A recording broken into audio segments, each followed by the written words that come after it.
8월 한 달 동안 저희들이 지금 살펴보고 있는 주제는 회복이라는 주제입니다. 지난주에도 말씀을 드렸듯이 회복은 사실 우리한테 없었으면 하는 거예요. 뭐라고 그랬습니까? 회복을 해야 된다는 건 이미 떨어졌다는 얘기인 거예요. 사실 하나님은 우리가 떨어지지 않기를 원해요. 하지만 우리는 연약하고 우리 연약함을 하나님이 아시기 때문에 우리가 회복이라는 하나님의 귀한 은혜를 우리에게 말씀을 하시는 겁니다. 그래서 우리가 연약하지 않고 떨어지지 않기를 원하지만 연약하고 떨어졌다고 하더라도 하나님 우리가 다시금 회복하고 하나님의 자녀로 살 수 있기를 원하시는 분이십니다.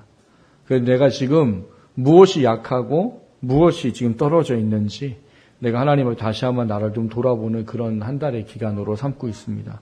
그래서 우리가 하나님 앞에 회복하는 귀한 은혜를 다시 한번 좀 돌아보려고 합니다.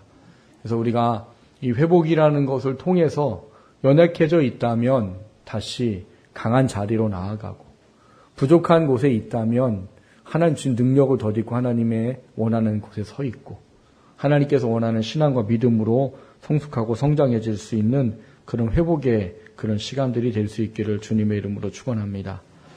첫 번째 함께 나누려고 하는 것은 교만의 무서움에 대한 겁니다. 교만이라는 단어는 전에 제가 여러 번 말씀을 드렸습니다. 단지 우리가 인간적인 생각으로 말하는 교만과는 조금 차원이 다르다고 말씀을 드렸어요. 세상에서 말하는 교만은 그냥 자기 높게 여기고 생각하고 다른 사람을 좀 하대하고 멀시하고 이런 게 교만이에요. 근데 성경에서 말하는 하나님이 우리한테 교만이라는 단어를 쓰실 때는 그런 나 자신과 어떤 다른 사람의 관계의 차원보다 나와 하나님과의 관계의 차원이 더 큽니다. 그래서 하나님이 교만이라는 것을 이야기하실 때 굉장히 이거를 크게 말씀하세요. 잠언의 6장에 보면 뭐라고 말합니까? 이 교만에 대해서 하나님께서 말씀하시는 것이 우리가 이게 하나님 앞에 미워하는 것이 있다라는 거예요. 하나님 미워하는 6, 7가지가 있는데 그게 뭐냐? 교만한 눈 이렇게 시작을 하면서 쭉쭉쭉 나옵니다. 그러니까 왜 하고 많은 것들 중에 하나님을 미워한다라고 말씀하시면서 제일 먼저 제시하는 게 교만일까 하는 거예요. 그 교만이 그냥 잘난 체하고 내가 다른 사람보다 낫다고 여기고 다른 사람을 하대해서 하나님이 그거를 미워한다고 여기느냐? 그게 아니고 하나님과의 관계에 중요한 문제가 하나가 어그러진 거기 때문에 하나님이 교만을 미워하신다라고 말해요. 그러면 그게 과연 뭐냐는 거지요. 교만이 뭐길래 이렇게 우리에게 두렵게 말씀하시고 우린 이 교만을 두렵게 여겨야 하는가 하는 겁니다. 교만을 다른 말로 표현하면 뭐냐? 하나님을 인정하지 않는 거예요. 여러분 예수님을 믿고 하나님을 인정하지 않는다 생각해 보신 적 있으십니까? 어떻게 내가 예수님 믿고 하나님을 인정하지 않아요? 근데 여러분 어려움이 있을 때 하나님을 찾지 아니하고 다른 걸 먼저 찾는 게 그게 하나님을 인정하지 않는 거예요. 그리고 내가 할 수 있는 힘과 능력이 있어서 내가 하나님을 의지하지 아니하고 모든 것을 하는 게 하나님을 인정하지 않는 겁니다. 생각보다 우리가 하나님을 인정하지 않는 게 삶에 굉장히 많다는 사실을 아셔야 돼요. 그리고 하나님은 그것을 교만이라고 말하는 겁니다. 교만은 결국 뭐냐? 하나님 없이 내가 뭐 할 수 있어요 라고 말하는 게 교만이에요. 하나님 아니어도 내가 다른 것을 통해서 할 수 있어요. 이것이 교만이에요. 그렇기 때문에 하나님은 우리를 창조하신 가장 큰 목적 중에 하나가 하나님을 인정하고 인정된 하나님과의 관계 속에서 우리가 살아가는 그 교제의 중요한 문제를 놓고 우리에게 하나님을 창조한 그 원리로 말씀을 하세요. 그런데 타락하고 난 이후에 이것이 결국 깨져버렸습니다. 그래서 사람들이 하나님 없어도 내가 살 수 있다고 생각하고 살게 됐고요. 그리고 하나님 없이도 내가 다른 거로도 충분히 살 수 있게 된다라고 생각하는 존재로 바뀌어져 버렸어요. 이게 얼마나 무서운 건가? 성경에서 얘기하는 것을 보면은요. 창세기 6장에 보면 이 교만함이 어디까지 가득 찼느냐? 하나님이 죄악에 관영했다라고 말할 정도예요. 그게 뭐냐? 여러분 노아 시대 때 하나님이 하나님을 믿고 하나님을 인정하고 하나님을 의지하고 하나님을 섬기고 사는 사람을 찾아보셨어요.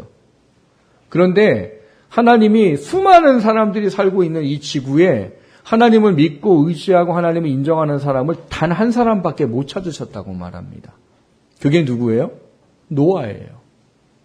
하나님이 찾아보고 찾아봤는데 발견된 사람이 노아 한 사람밖에 없었어요. 우리 성경에는 노아가 하나님께 은혜를 입었더라 이렇게 번역되어 있는데요. 원래 원문이나 영어 성경을 보면 하나님이 찾고 찾아봤는데 노아밖에 발견된 사람이 없다 이렇게 되어 있어요. 그래서 노아 한 사람과 그 가족만 어떻게 돼요? 노아 홍수로부터 구원을 받는 거예요. 그러니까 하나님이 하나님을 믿고 하나님을 의지하고 하나님의 일을 하도록 사람을 창조하셨는데 사람들이 타락한 이후에 사탄에게 속아버려서 하나님을 버려버렸단 말이에요. 그리고 이제 노아를 통해서 이제 새롭게 또 시작을 하신 거잖아요. 그러면 또 하나님을 믿는 사람들이 더 많아져야 되는데 그 이후로 창세기 12장까지 오면 어떤 일이 벌어지느냐? 아예 하나님을 믿고 찾는 사람이 없어지게 돼버렸어요.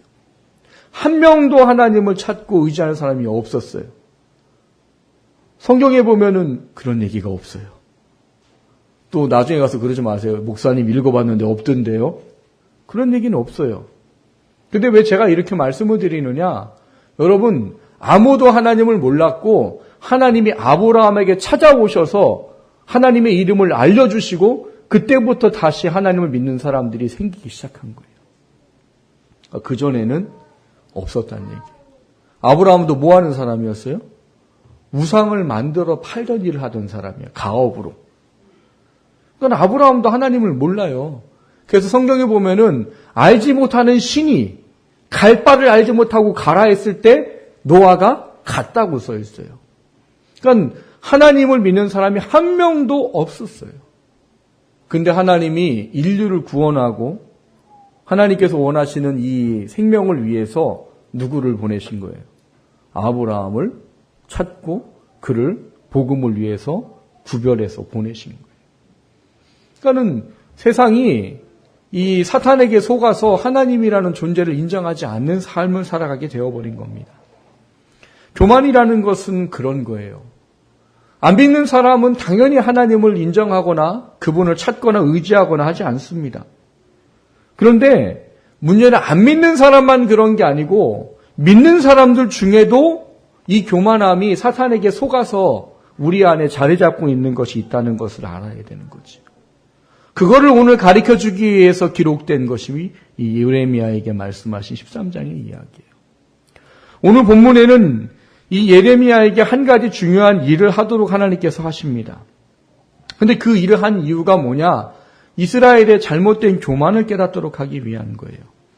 하나님 뭘 명령하셨는가 보면 1절에 보면은 예레미야에게 야, 배띠를 사가지고 이 내 허리에 띄어라. 대신 물을 묻히지 말아라 이런 말을 하세요.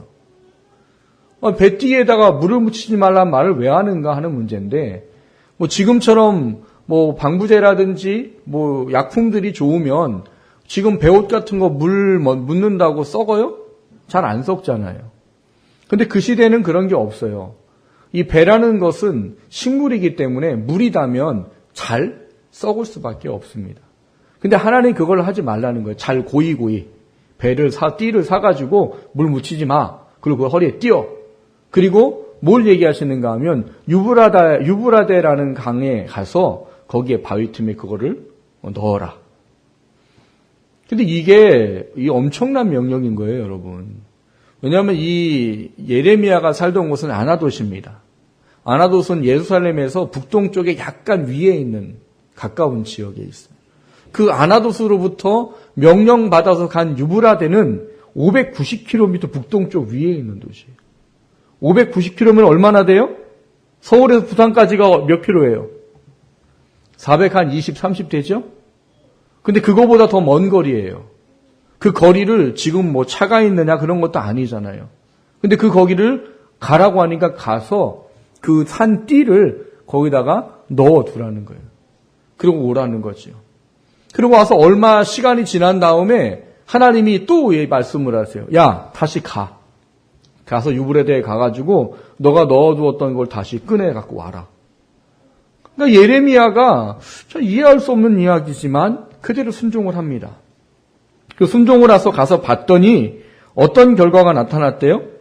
그 띠를 가져왔더니 그 띠가 어떻게 됐대요? 썩어서 쓸 수가 없게 되었다라고 7절에 이야기하고 있어요. 근데 하나님이 이 일을 왜 했는가 하면 하나님 이 일을 하신 데에는 이유와 목적이 있다라고 말씀하십니다. 11절을 보시면 여호와의 말씀이라 띠가 사람의 허리에 속함 같이 내가 이스라엘 온 집과 유다 온 집으로 내게 속하게 하여 그들로 내 백성이 되게 하며 내 이름과 명예와 영광이 되게 하려 하였으나 그들이 듣지 아니하였느니라 이렇게 말해요. 아까 말씀을 드렸듯이 아브라함 시대 때는 하나님 믿는 사람이 없었어요. 그래서 하나님이 아브라함을 택해서 하나님 믿는 백성을 삼으시고 그 민족을 통해서 이스라엘을 구원하고 온 인류를 구원할 계획을 세우신 거란 말이에요. 그래서 그 택함 받음의 은혜가 있어요. 그래서 아브라함을 하나님이 부르셨다라고 말합니다. 근데 이거를 구원받은 우리들에게도 똑같이 말해요. 여러분, 구원받는 우리를 표현할 때 쓰는 말 중에 하나가 콜링이라는 영어 단어를 씁니다. 콜링이 뭐예요? 부르다잖아요, 부르다. 여러분 집에서 자녀들 부를 때 있지요? 왜 부르세요? 보고 싶어서 부르세요? 자녀들 왜 불러요? 사랑해서 불러요? 뭐 일 시키려고 부르잖아요. 뭘 아닌 것처럼 다들 입 다물고 계셔요. 왜? 얘담아! 그러면 왜 그래요? 뭐 일 시키려고. 예지야! 그러면 일 시키려고. 그게 콜링이에요. 근데 여러분 그게 우리에게도 똑같습니다. 하나님이 세광아! 라고 우리를 부르셔서 예수를 믿게 하셨단 말이에요. 그게 부름이에요. 뭐예요? 저를 통해서 뭔가 하기 위한 하나님의 뜻이 있는 거예요. 저 말고 여러분도 다 마찬가지예요. 목사만 부름받은 게 아니고 예수를 구주로 고백하고 영접한 모든 사람은 하나님께 부름을 받은 거란 말이에요. 그것도 그냥 우연히 어쩌다가 아니고 천지가 지어지기를 명확하게 우리의 이름을 다 아시고 우리를 부르셨다라고 말한단 말이에요. 근데 그 부름에는 똑같은 이유와 목적이 있단 말이에요. 뭐가요? 나를 부르시고 나를 통해서 무엇인가 할 하나님의 뜻과 목적이 있어서 우리를 부르셨어요. 사람마다 다를 뿐이에요. 근데 하나님 다르지만 우리를 구원하시고 하나님의 자녀로 부르셨을 때는 다 다른 하나님이 원하시는 뜻을 통해 하나님께서 원하시는 걸 이루실 목적을 가지고 부르셨단 말이에요. 그러면 그 부름에 합당한 삶을 살아야 되는 거예요. 이스라엘도 마찬가지입니다. 하나님께서 뭐라고 했냐면 내가 이스라엘을 굉장히 중요한 존재로 불렀다 이렇게 말한다는 거예요. 11절에 나와 있는 게 그런 거예요. 띠가 사람의 허리에 속함 같이라고 말해요. 여러분 이 이스라엘 사람들, 고대 중동의 사람들은 허리가 굉장히 중요한 의미를 갖습니다. 기력의 시작이라 이렇게 말해요. 그래서 아브라함이 루벤을 말하고 이 저주를 하죠. 죽기 전에. 네가 내 기력의 시작이라. 내 허리에서 나온 기력의 시작이라. 그런데 네가 물의 끓음 같아가지고 내 이 첩을 범했고 뭐 이런 얘기를 하는 거예요. 그래서 허리라는 부분들이 굉장히 중요한 데예요. 사람도 그렇잖아요. 우리도 사람이 뭐 다 중요하지만 허리가 나가면 끝이에요. 일어날 수도 없고 앉을 수도 없어요. 그래서 허리를 되게 중요하게 여기고 말하는 거예요. 그러니까 하나님이 허리에 이 띠를 두른다라는 말을 했을 때에는 굉장히 중요한 존재로 인식하는 말씀인 겁니다. 여러분 에베소서 6장에 가면 전신갑주 이야기가 나오지요. 그 전신갑주 이야기에 보면 진리의 허리띠를 말해요. 진리의 허리띠. 근데 그게 뭘 표현하고자 하는 건가 하면 우리나라 말로 말하면 육군들이 왜 완전군장이라는 걸 해요. 육군들의 완전군장은 뭐예요? 한 50kg 되는 모든 전쟁에 나가가지고 그냥 밖에서 먹고 자고 살 수 있도록 다 준비되어져서 가방 안에 다 들어가는 게 완전군장이에요. 그게 50kg가 넘는다고 그래요. 저는 해군이라 몰라요. 근데 50kg 완전군장. 근데 맨 마지막에 하는 게 뭐냐면 탄띠 엑스밴도라는 게 있어요. 이렇게. 이게 탄띠. 거기에 수류탄도 걸고 탄창도 걸고 뭐 하는 게 있어요. 그걸 안 매면은 끝이 아닌 거예요. 그러니까 로마 군인도 마찬가지입니다. 로마 군인이 전쟁을 나갈 때 그때 당시엔 로마 군인의 옷이 어떻게 돼 있어요? 원피스예요. 여러분 로마 영화 보세요. 군인들이 원피스 입고 있어요. 원피스 입고 싸우면 좋지요? 샬랄라 하면서. 그럼 전쟁이 못합니다. 그래서 모든 것을 다 차비하고 나서 맨 마지막에 하는 게 뭐냐? 띠를 매는 거예요. 허리띠. 거기다 칼을 차고 이게 움직이지 않고 싸우는데 걸리적거리지 않도록 띠를 마지막에 찾는 거예요. 그러니까 허리띠를 매야 비로소 완전 군장이 되는 거예요. 아무리 다른 거 다 해도 옷이 샬랄란데 전쟁하면 어떻게 돼요? 큰일 나는 거예요. 그러니까 허리띠라는 게 하나님이 여기서 말씀할 때는 굉장히 중요한 의미로 말하는 거예요. 뭐라고요? 이스라엘 백성을 내가 불렀는데 걔네들이 나한테 어떤 존재인 줄 아냐? 허리띠와 같은 존재다. 내가 모든 일을 하는 데에 그들을 통해서 하기 위해서 중요하게 택했다. 그러면서 뭘 말씀하세요? 11절에 보시면 그들로 내 백성이 되게 하며 내 이름과 명예와 영광이 되게 하려 했다라고 말씀을 하세요. 하나님은 그들을 당신의 백성을 삼으셔서 하나님의 이름과 영광과 존귀함을 드러내는 존재로 삼고 또 그들은 존귀한 존재를 하나님께 인정되도록 하기 위해서 그들을 불러서 삼았다는 거예요. 근데 그놈의 허리띠와 같은 존재인 이스라엘이 어떻게 됐다는 거예요? 네가 지금 갖고 있는 썩어버린 띠와 똑같이 돼버렸다라고 말하는 거예요. 허리띠가 썩어버리면 쓸 수 있어요? 없어요? 없어요. 버려야 되는 거예요. 근데 지금 이스라엘이 그렇다는 거예요. 이스라엘이 허리띠가 썩어서 쓸 수 없는 것처럼 그들이 지금 썩어버렸다라고 말해요. 근데 썩어버린 것에 대한 중요한 걸 뭐라고 말하는가 하면 교만이라고 말합니다. 교만. 9절에 보면 여호와께서 이와 같이 말씀하시니라 내가 유다의 교만과 예루살렘의 큰 교만을 이같이 썩게 하리라 이렇게 말해요. 그럼 그들의 교만과 이 썩게 하는 것은 뭘까인데요. 12절을 보시면 그 답이 나옵니다. 12절에 보시면 그러므로 너는 이 말로 그들에게 이르기를 이스라엘 하나님 여호와의 말씀에 모든 가족 부대가 포도주로 차리라 하셨다 하라. 그리하면 그들이 내게 이르기를 모든 가족 부대가 포도주로 찰 줄을 우리가 어찌 알지 못하리요 하리니 이렇게 말해요. 이게 무슨 얘기입니까? 여러분 이 이스라엘이 사는 지중해는요 날씨가 참 좋아요. 그래서 과일이나 이런 게 풍성합니다. 그 포도를 제일 많이 해요. 올리브하고. 그러니까 이거는 그냥 하나님이 천혜의 날씨를 주신 곳이라 그냥 지들이 별거 안 해도 포도가 잘 자라고 그냥 시기 때만 놓치지 않고 포도를 수확을 하면 포도주를 짜고 포도주를 만들고 하는 게 그냥 당연한 거예요. 근데 여러분 성경은 우리한테 당연한 것은 없다라고 말씀하신다는 사실이에요. 성경은 우리에게 뭐라고 말하느냐? 사람이 계획을 해도 그것을 이루시고 이끄시는 분은 하나님이라고 말해요. 시편 120절에는 뭐라고 말합니까? 사람이 집을 지으려고 해도 하나님이 세워주지 않으면 세우는 자의 수고가 헛되다. 그리고 파수꾼이 성을 지키기 위해 밤새 노력을 해도 하나님이 지켜주지 아니하면 파수꾼이 아무리 지키려고 해도 소용이 없다. 성경이 우리에게 가르쳐준 원리는 하나예요. 우리들의 삶의 영역에 이루어지는 모든 것에는 하나님이 다 개입하시고 간섭하심으로 인해 우리에게 이루어지는 것이지 저절로 되는 것은 없다는 사실이에요. 근데 이스라엘 백성은 뭐라는 거예요? 당연하지. 야, 당연히 1년 동안 포도가 잘 자라고 포도주 틀에, 포도주 항아리에, 포도주 이 가죽 부대에 포도주가 들어가는 건 당연한 거야. 이렇게 말하는 거예요. 쉽게 말하면 이런 거예요. 여러분들 한 달 동안 여러분 열심히 일하지요. 그리고 한 달 동안 일하고서 소득을 여러분 월급을 받잖아요. 그럼 뭐라고 생각해요? 당연한 거예요. 왜? 내가 열심히 일했으니까 일한 대가를 받는 거지. 근데 하나님은 뭘 인정하라는 거예요? 그게 너를 돕고 건강을 주고 소득을 받게 하고 일자리를 준 게 나라는 사실을 인정해라. 이게 믿음을 이야기하는 거예요. 그래서 11조를 하는 이유는 그거예요. 하나님 인정하기 때문에. 근데 그걸 인정 안 하겠다는 거예요. 내가 내 힘으로 일했는데? 내가 열심히 했는데? 내가 밤잠 안 자고 내가 얼마나 철저히 계획하고 철저히 준비하고 철저히 해서 얻어진 건데? 그게 이스라엘의 교만이라는 거예요. 이스라엘은 하나님을 인정하고 하나님의 능력과 힘으로 하나님의 뜻을 이루도록 부름받은 사람들이에요. 근데 그들이 하나님을 인정 안 해버리는 거예요. 야, 저절로 되는 거야. 그리고 심지어는 어떻게 했다고 그래요? 그들이 하나님을 버려버리고 다른 우상을 찾기 시작했다는 거예요.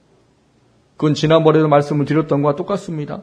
다른 주변의 강대국을 봤더니 걔네들이 신이 참 대단해 보여. 우리 하나님을 믿긴 하는데 우리는 되게 어려워. 그러니까 쟤네들 신이 더 큰가 보다. 그리고 그 우상을 믿고 섬기기 시작했단 말이에요. 하나님을 버려버렸어요. 그거를 오늘 하나님이 교만이라고 말합니다. 그 상태에서 돌이키지 않는다면 하나님이 우리를 쓸 수 없다라고 말씀하시고 계신 이야기가 오늘 본문이에요. 그 결과를 뭐라고 하느냐? 너희들이 그래 가죽의 포도주가 가죽 부대의 포도주가 저절로 찰 거라고 생각하고 말하지. 근데 그것이 결국 너희들을 망치게 할 것이다. 너희들이 그 채워졌다고 말하는 포도주에 취해서 부모와 자식이 서로 해하는 존재가 돼버릴 거고 너희들은 끝내 망할 것이다. 하나님이 그 이야기를 하시는 이유는 뭡니까? 그게 온전하지 않고 합당하지 않다는 거예요. 하나님 오늘날 우리가 그런 모습이 있지 않는가를 돌아보라고 하십니다. 하나님을 믿는데 우리가 하나님을 찾지 않아요. 하나님을 믿는다고 하면서 하나님을 인정하지 않아요. 내가 하나님의 사람이라고 말하면서 하나님께서 원하시는 삶의 모습을 따라가려고 하지 않아요. 하나님은 그거를 뭐라고 말한다고요? 교만이라고 말해요. 내가 하면 되지. 내가 더 열심히 하면 되지. 내가 더 노력하면 되지. 내가 더 많은 것을 취하면 되지. 돈이 있으면 되지. 날 도울 사람이 있으면 되지. 날 도울 배경이 있으면 되지. 그것을 교만이라고 말씀하신다는 사실을 돌아보셔야 됩니다. 우리는 할 수 있어도 해결할 돈이 있어도 해결할 능력이 있어도 하나님 아니면 안 됩니다라고 고백해야 되는 게 우리들이에요. 그리고 그 속에서 하나님이 일하시는 겁니다. 사랑하는 성도 여러분, 내가 혹시 이스라엘처럼 나를 쓰시기 위해 부르셔서 나를 허리띠와 같은 존재라고 말하시는데 그 허리띠와 같은 그 허리띠가 썩어서 교만 때문에 하나님을 잊어버리고 살고 있지 않은지를 돌아보시기를 주님의 이름으로 축원합니다. 그래서 그 자리에 다시 나아가십시오. 하나님이 원하는 그 자리에 나아가서 그 속에서 설 수 있는 우리 모두가 될 수 있기를 주님의 이름으로 축원합니다. 두 번째로 나누고자 하는 것은 교만으로부터의 회복, 어떻게 할 수 있을까 하는 겁니다. 교만은 앞서 말씀을 드렸습니다. 하나님을 인정하지 않는 삶이에요. 하나님 없이도 할 수 있어요. 하나님 없이도 내가 해결할 수 있습니다. 하나님 없어도 다 가능합니다. 그게 교만이에요. 근데 그것을 회복하기 위해서 오늘 우리가 읽은 본문에는 읽지 않은 부분들 뒤에까지의 중요한 원리를 설명합니다. 10절을 보시면 이 악한 백성이 내 말 듣기를 거절하고 그 마음에 완악한 대로 행하며 이렇게 말하고 있어요. 15절에 보면 너희는 들을지어다 귀를 기울일지어다 교만하지 말지어다 여호와께서 말씀하셨습니다. 이렇게 말합니다. 10절과 15절에 공통되는 단어가 있어요. 어떤 단어가 있어요? 듣다. 하나님은 늘 이스라엘 백성에게 말씀하세요. 잘못되면 잘못됐다고 말씀하시고 하나님은 이런 걸 원한다고 말씀하시고 하나님의 사람을 통해서 늘 말씀하세요. 근데 사람들이 그 말 듣기를 거절해버린단 말이에요. 그 말 듣기를 거절해버리면 결과적으로 찾아오는 게 뭐냐? 마음이 완악해지고 강팍해지고 딱딱해집니다. 그런 마음이 되어버리면은요, 누가 옆에서 하나님의 이야기를 하든 설교를 듣든 하나님의 성경을 읽든 뭘 하든 그게 나를 하나님의 사람의 자리에 나아가지 못하게 만들어요. 하나님은 우리에게 다른 것에 귀를 기울이지 말고 하나님에게 귀를 기울이고 하나님의 말을 듣는 자가 되어라라고 말합니다. 여러분, 우리가 왜 하나님 없이 할 수 있어요? 라고 말하는 거예요. 세상이 그렇게 말하기 때문이에요. 세상은 뭐라고 말해요? 네가 너 할 수 있는 뭔가 힘과 능력을 갖추어라! 이렇게 말해요. 그거 하지 말란 얘기가 아니에요. 우린 열심히 하나님 안에서 우리가 하나님께서 원하시는 일을 위해서 우리를 가꾸어 가야 되는 게 맞아요. 그런데 하나님 안에서 가꾸어야 되는데 세상은 뭐예요? I can do it! 이거예요. 난 할 수 있어! 이 자존심만 가지고 이 자긍심만 가지고 긍정적인 마음만 가지면 된다고 생각하게 만드는 거예요. 여러분, 긍정적인 마인드 좋지요. I can do it! 할 수 있다! 열심히 하자! 최고로 하자! 할 수 있어요. 근데 거기는 하나님이 없습니다. 그거 점점 하나님한테 멀어져 가요. 우리가 할 수 있다는 뭐예요? 그리스도 예수 안에서 능치 못할 것이 없는 이라예요. 우리의 긍정적인 사고는 내가 할 수 있다가 아니고 예수 안에서 능치 못할 것이 없다예요. 없다. 근데 우리가 그걸 놓쳐버리고 내가 할 수 있어. 나 돈이 있어. 나 능력이 있어. 나 돌백이 있어. 열심히 하면 돼. 노력하면 되는 거야. 그러면 하나님이 일을 안 하십니다. 그건 마음이 강팍해지고 딱딱해지고 완악해져요. 하나님의 은혜를 놓쳐버린단 말이에요. 잘 살 수는 있습니다. 성공할 수 있어요. 근데 하나님의 사람으로는 실패한단 말이에요. 여러분 아무리 잘 먹고 잘 살았는데 하나님의 사람으로 실패해버리면 그건 우리를 위한 게 아니에요. 하나님 그걸 교만이라고 말씀하시기 때문입니다. 그래서 하나님 우리에게 뭐라고 말하느냐? 들어라 해요. 들어라. 하나님 말씀에 귀를 기울여라. 세상의 것에 마음을 내어주지 말고 세상의 소리를 듣지 말고 세상에 귀 기울이지 말고 하나님은 뭐라고 말씀하시는지 거기에 마음과 귀를 맞추어라라고 말하는 거예요. 왜요? 그것만이 우리로 하여금 하나님 앞에 설 수 있기 때문입니다. 본문 16절에 보면 이런 말을 합니다. 그가 어둠을 일으키시기 전 너희 발이 어두운 산에 거치기 전 너희가 바라는 빛이 사망의 그늘로 변하여 침침한 어둠이 되게 하시기 전에 너희 하나님께 영광을 돌려라. 오늘 주제로 말하면 뭐예요? 하나님을 온전히 인정해라. 네가 그 모든 것에 잘못되어진 것에 완전히 빠져가지고 완전히 망가지기 전에 다시 하나님을 인정하는 자리로 돌아와라 이런 거예요. 히브리서 3장 8절에 보면 이런 말씀이 있습니다. 광야에서 시험하던 날에 거역하던 것 같이 너희 마음을 완고하게 하지 말아라. 15절에 보면 이런 말이 있습니다. 성경에 일렀으되 오늘 너희가 그의 음성을 듣거든 격려하게 하던 것 같이 너희 마음을 완고하게 하지 말라 이렇게 말해요. 여러분도 그런 경험하실 때 있지요? 내가 보기엔 내 삶이 합당하지 않아요. 근데 하나님이 말씀하시는 것 같은 거예요. 설교를 통해서든 찬양을 통해서든 주변의 성도들을 통해서든 아니면 내 마음속에든 하나님의 음성을 내게 비춰주실 때가 있어요. 여러분 하나님의 음성이라고 세광아 이런 거 생각하지 말라고 그랬잖아요. 저는 한 번도 들어본 적이 없어요. 그런 음성은. 근데 저는 늘 하나님의 음성을 듣고 살고 있어요. 뭐를 통해서요? 성경을 통해서. 내 마음의 깨달음을 통해서. 하나님은 그 음성에 귀를 기울여요. 근데 여러분 이 마음을 딱딱하게 해버리면 그게 들려와도 하나님 뭔가 성경을 통해서 깨달음을 줘도 뭐 내가 하면 되는데